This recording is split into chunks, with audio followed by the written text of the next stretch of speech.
21h30, Madame, Monsieur, bonsoir. Bienvenue dans le journal, dont voici les titres.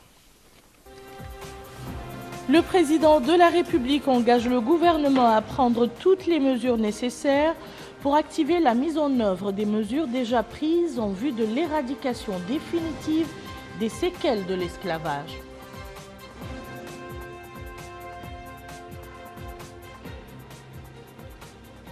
Le ministre de la Communication et des Relations avec le Parlement affirme au cours d'un point de presse que le gouvernement sera intransigeant devant toute menace qui touche la sécurité et la stabilité du pays.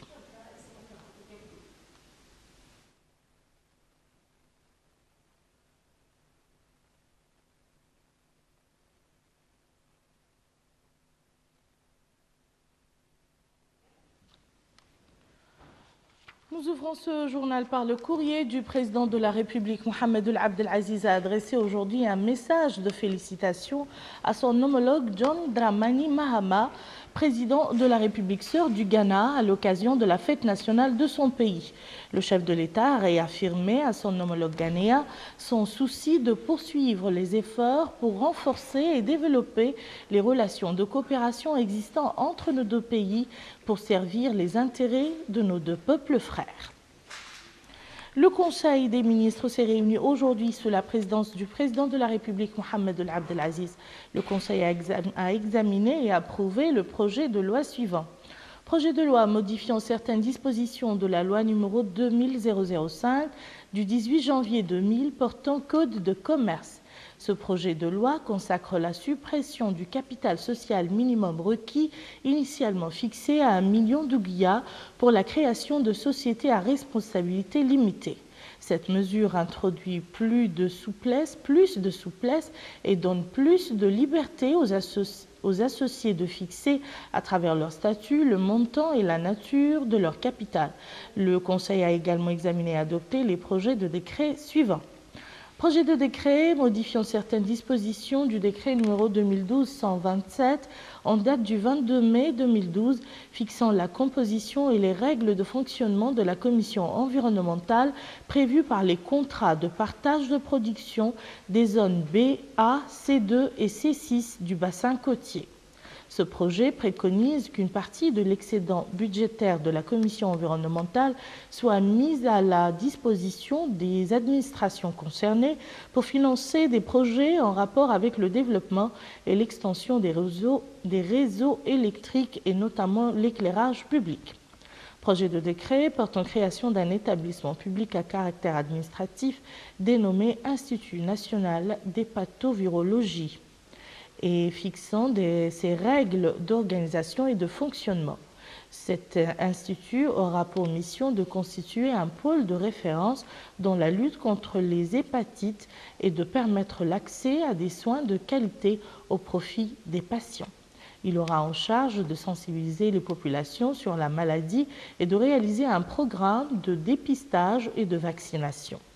Projet de décret portant transformation de la société de transport public STP en établissement public à caractère industriel et commercial et fixant ses règles d'organisation et de fonctionnement. Ce projet de décret s'inscrit dans le cadre d'un vaste programme de restructuration de la société en vue de mobiliser d'importants moyens afin de renouveler son parc et financer la construction de centres bus et d'ateliers, ce qui nécessite l'implication de l'État à travers une meilleure contribution au capital de cette institution. Projet de décret portant nomination du président du conseil d'administration du centre hospitalier de Kayedi. Projet de décret portant nomination du président du conseil d'administration du centre national de cardiologie.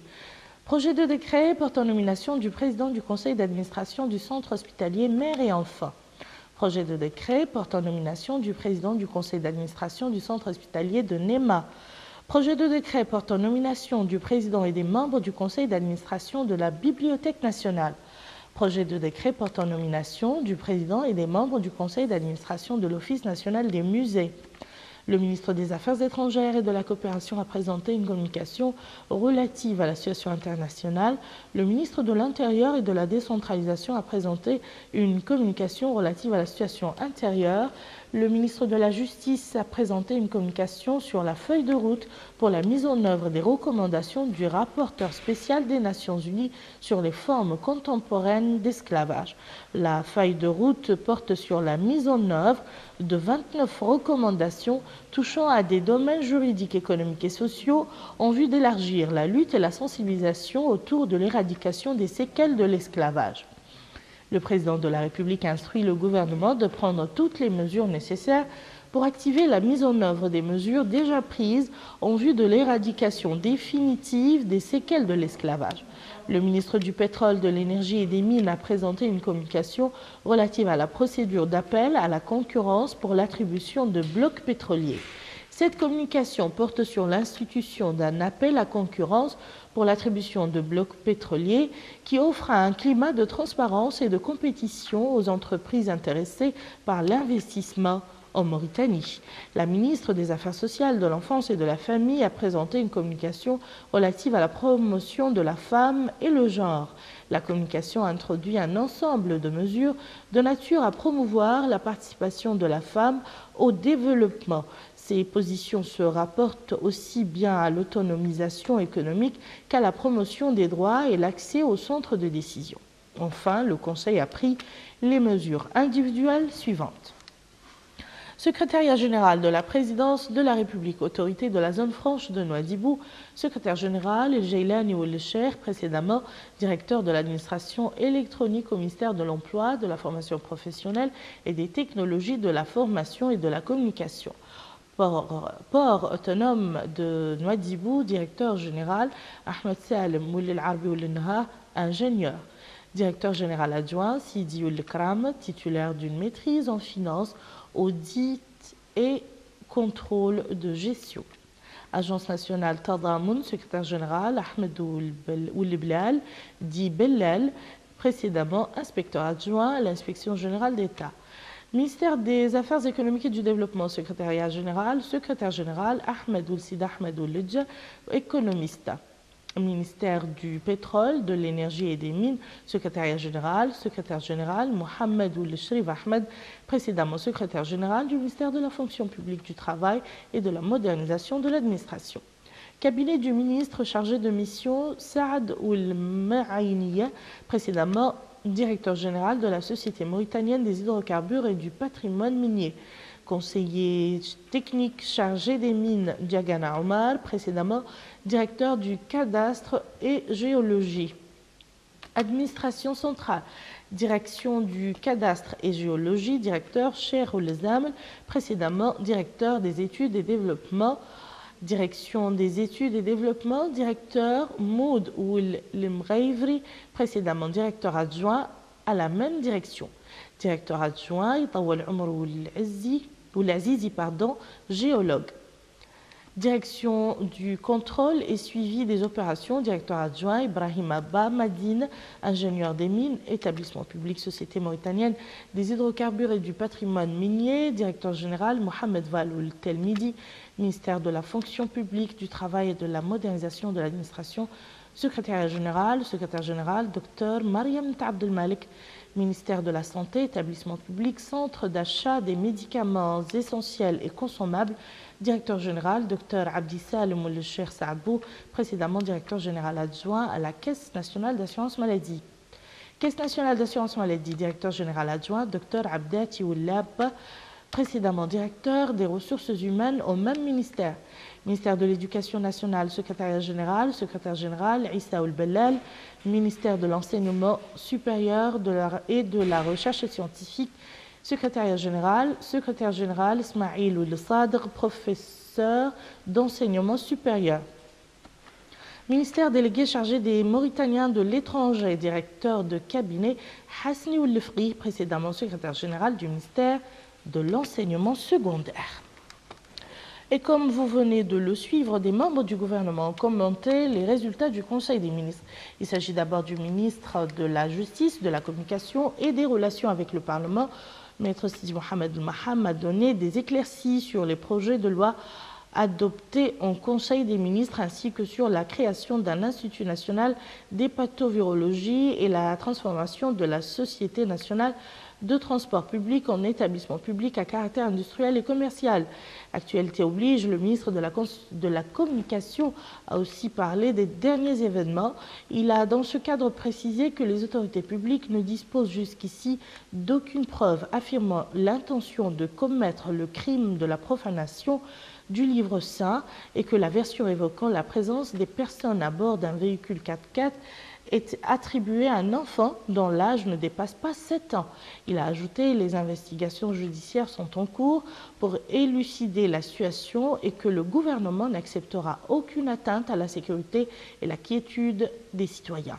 Le ministre a accusé certaines formations politiques nationales d'utiliser les médias pour la propagation de certains comportements étranges à notre société.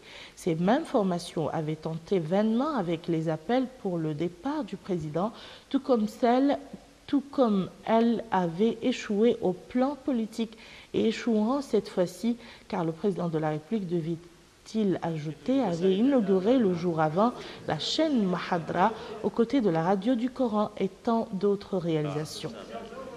Quant au ministre de la Justice, Sidi Ould Zeine, il a indiqué que le Conseil a approuvé la feuille de route pour la mise en œuvre des recommandations se rapportant aux formes contemporaines d'esclavage. Cette feuille de route, a dit le ministre, qui 29 recommandations s'inscrivent dans le cadre des efforts déployés dans le domaine de l'arsenal juridique portant sur la criminalisation de la pratique d'esclavage, rappelant à ce sujet la création de l'agence Tadamoun.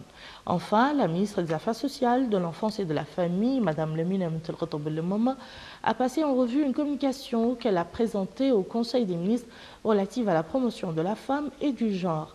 Elle a insisté sur le développement qu'a connu la femme mauritanienne récemment, soulignant que la Mauritanie a dépassé les objectifs du millénaire en la matière. Elle a enfin fait remarquer que cette communication coïncide avec la fête internationale de la femme.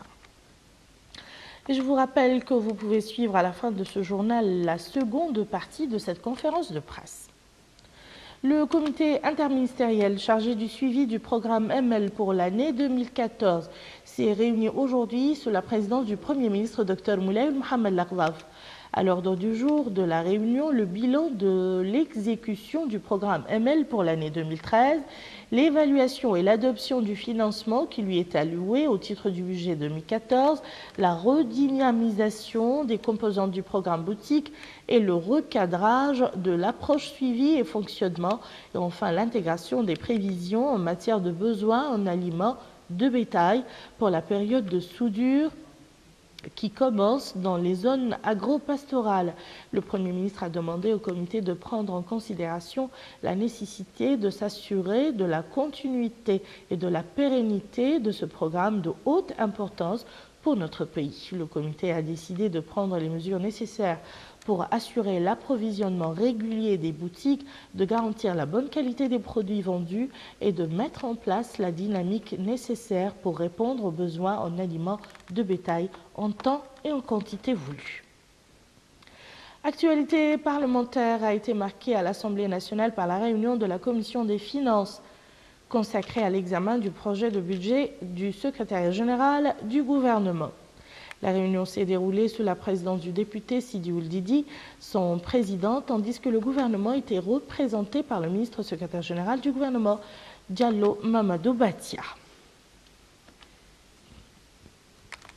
Le ministre des Affaires islamiques et de l'enseignement originel a supervisé hier à Kayedi le lancement des travaux d'un atelier sur la cohabitation pacifique et le développement en islam.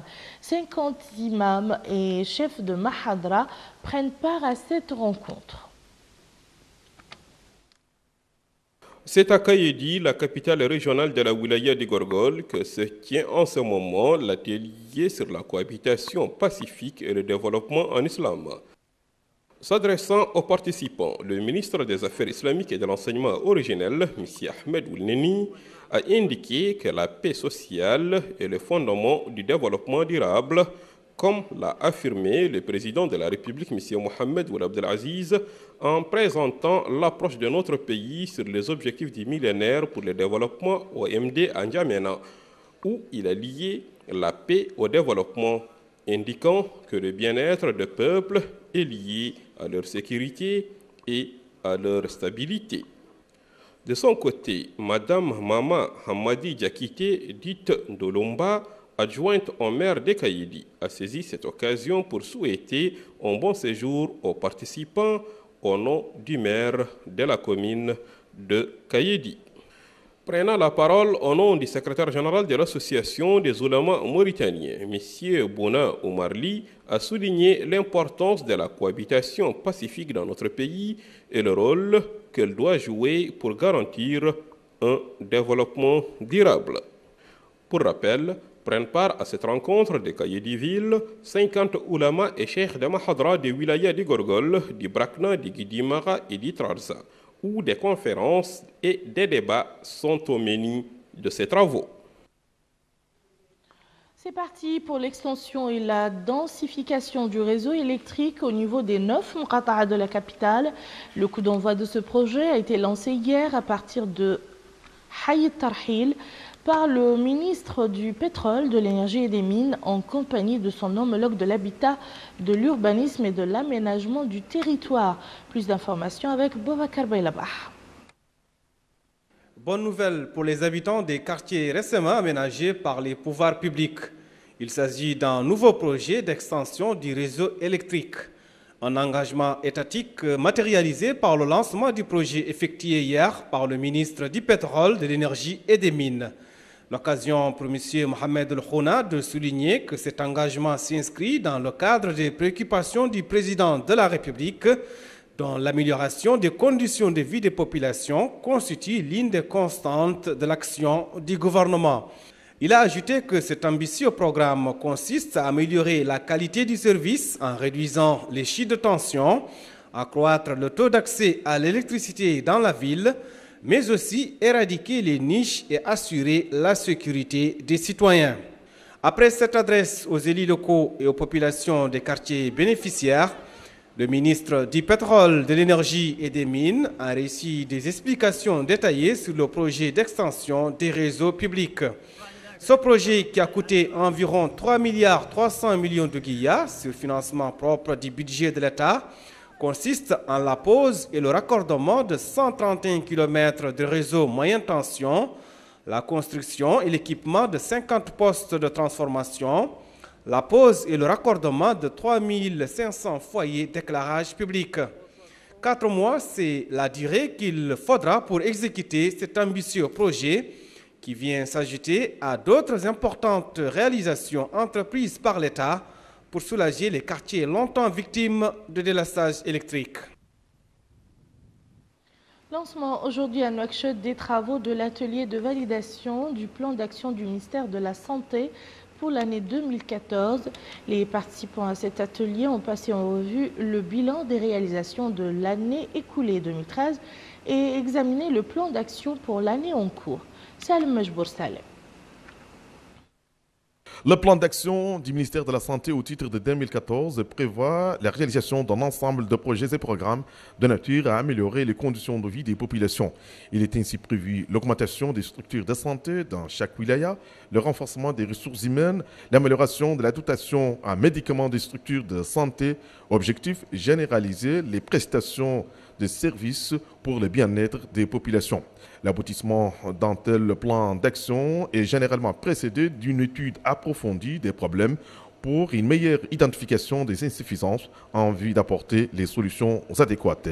Ces questions ont été largement soulignées à la cérémonie d'ouverture par le secrétaire général du ministère de la Santé, M. Mokhtar Ould Hamden, qui ouvrait les travaux de l'atelier au nom du ministère de la Santé.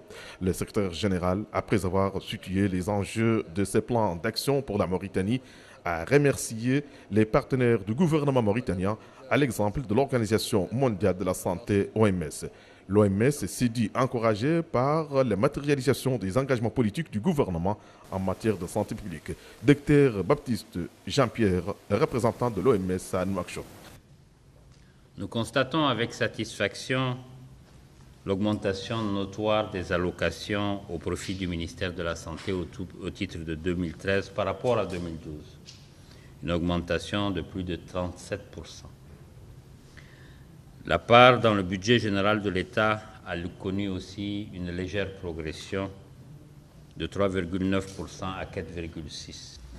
Il est tout aussi heureux de constater que les crédits destinés aux DRAS, qui ont connu une augmentation sensible, ont été fixés sur la base des critères objectifs, prenant en compte le nombre de structures dans chaque région, les prestations fournies, l'utilisation des services et le poids démographique de la zone desservie.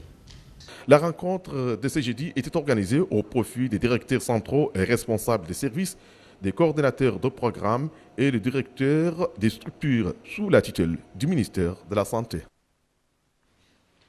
Le ministère de l'Environnement et du Développement durable renforce son parc automobile par 4 véhicules octroyés par la coopération allemande GIZ.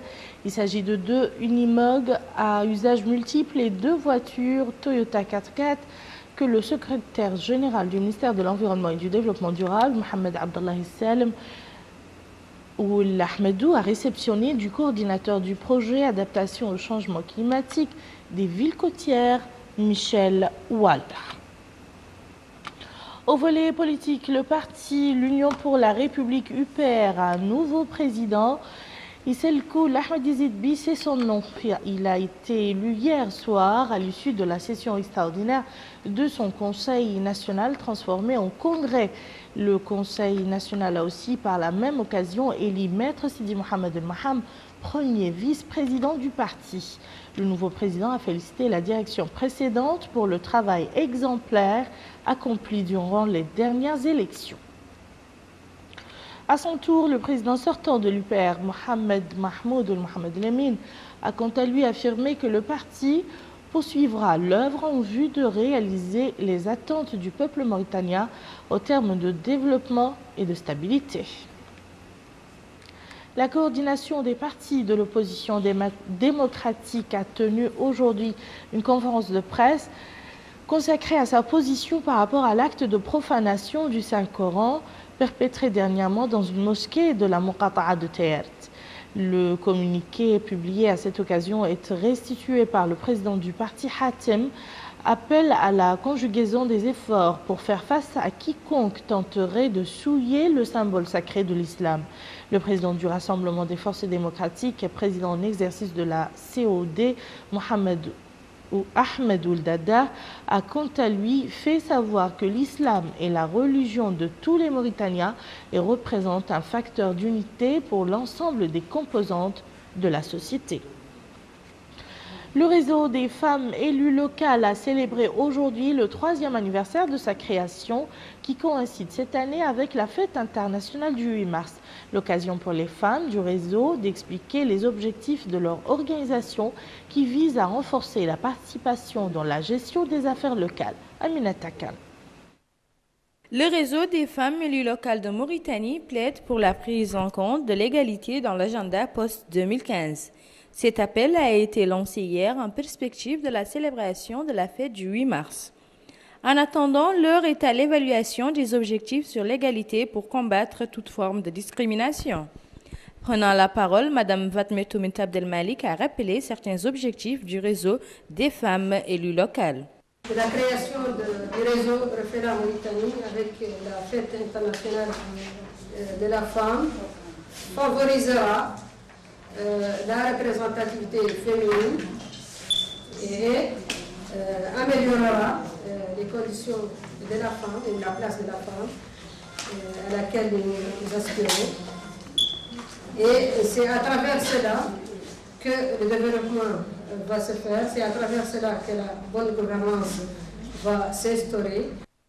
Madame Aïda Niang, directrice adjointe au niveau du ministère des Affaires sociales, de l'enfance et de la famille, a exprimé toute sa satisfaction.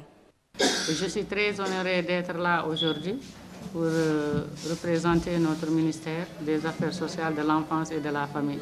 Et je suis très contente pour cette fête que vous célébrez aujourd'hui, la fête de la femme. Et nous vous demandons bon courage et bonne chance. La projection de 2 films qui retracent l'histoire de la femme mauritanienne dans l'administration a eu lieu. La cérémonie a été l'occasion pour les femmes de réitérer leur engagement pour le développement du pays, ainsi que le renforcement des capacités de femmes élues locales et le développement du leadership féminin. Et c'est également dans la perspective de la fête du 8 mars prochain que l'espace de rencontre et d'échange sur les questions de la violence à l'égard des femmes a tenu ce matin une conférence de presse dans le siège de la Fondation Mokhtar Ould Daddah. La conférence de presse a permis aux organisateurs de passer en revue les objectifs et programmes des organisations non gouvernementales qui forment cet espace, notamment en ce qui concerne la violence contre les femmes et les campagnes de sensibilisation entreprises par l'espace qui regroupe 14 ONG. Et nous refermons ce journal par cette exposition caritative d'une journée ouverte par l'ambassade de la République populaire de Chine.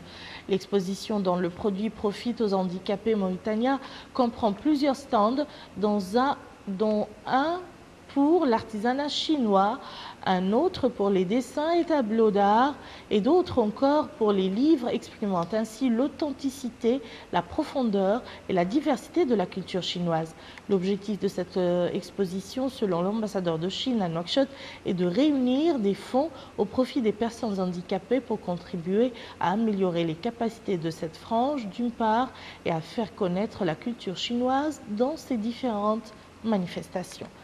Ainsi prend fin ce journal. Je vous en rappelle les principales informations. Le président de la République engage le gouvernement à prendre toutes les mesures nécessaires pour activer la mise en œuvre des mesures déjà prises en vue de l'éradication définitive des séquelles de l'esclavage. Le ministre de la Communication et des Relations avec le Parlement affirme au cours d'un point de presse que le gouvernement sera intransigeant devant toute menace qui touche la sécurité et la stabilité du pays.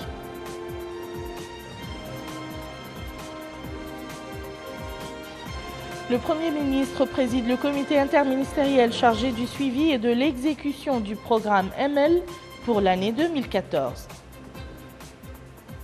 Merci, Madame, Monsieur, de nous avoir suivis. Passez un excellent week-end.